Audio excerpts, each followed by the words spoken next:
মৰিয়নিৰ সীমান্তত পুনৰ নগাৰ সন্ত্ৰাস।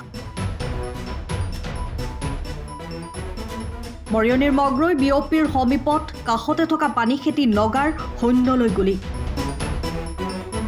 গুলীৰ শব্দ শুনি আতংকিত হৈ পৰিছে গঞা ৰাইজ। দুদিন পূৰ্বে মগ্ৰৈ সমীপৰ গড়কোখৰ এখন ক্ষুদ্ৰ চাহ বাগিচাত গুলী ফুটাই আতংকিত কৰিছিল সীমান্তৰ অসমীয়াক।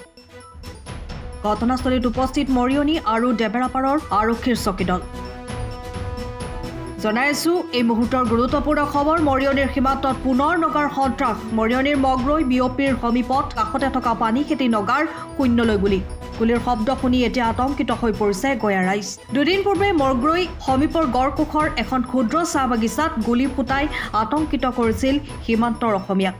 ইতিমধ্যে ঘটনাস্থলীত উপস্থিত হৈছে মৰিয়নি আৰু ডেবেৰাপাৰ আৰক্ষী চকীৰ দল। আমি অসম চৰকাৰৰ যে সোপাঢিলা নীতি আৰু অসম চৰকাৰ যে সম্পূৰ্ণৰূপে অসমৰ প্ৰশাসন যে সম্পূৰ্ণৰূপে ব্যৰ্থ হৈছে, সেইটো পুনৰবাৰ প্ৰতীয়মান হৈছে।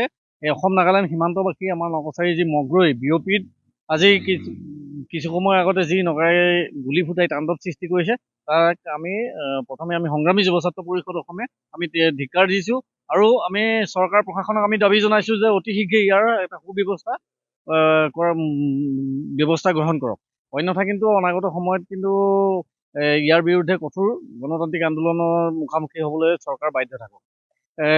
এটা কথা ক'ব লাগিব যে কিছুদিনৰ আগতে এই নাগালেণ্ডত গৈ অসমৰ আৰক্ষীক আবদ্ধ কৰি ৰাখি মাৰপিট কৰি এটা ত্ৰাসৰ সৃষ্টি কৰিছিল। তাৰ কিছুদিনৰ পাছতে আমি দেখা পাওঁ সিদিনা ক্ষুদ্ৰ চাহ খেতিয়কৰ চাহ বাগিচা কাটি তহিলং কৰি লগতে তাত গুলী ফুটাই সন্ত্ৰাসৰ সৃষ্টি কৰিছিল। আৰু আজি পুনৰবাৰ এই বিঅপিৰ কাষতে মগ্ৰৈ যি বিঅপি আছে, বিঅপিৰ কাষতে নগাই গুলী ফুটাই যি সন্ত্ৰাসৰ সৃষ্টি কৰিছে, সীমান্তবাসীক যি ভাবুকি প্ৰদান কৰিছে, তাৰ উচিত ব্যৱস্থা গ্ৰহণ কৰিবলৈ আমি চৰকাৰ প্ৰশাসনক আমি দাবী জনাইছোঁ। বিগত সময়ত যি সোপাঢিলা চৰকাৰ নীতি, এই সোপাঢিলা নীতি কিন্তু চৰকাৰে পৰিহাৰ কৰক।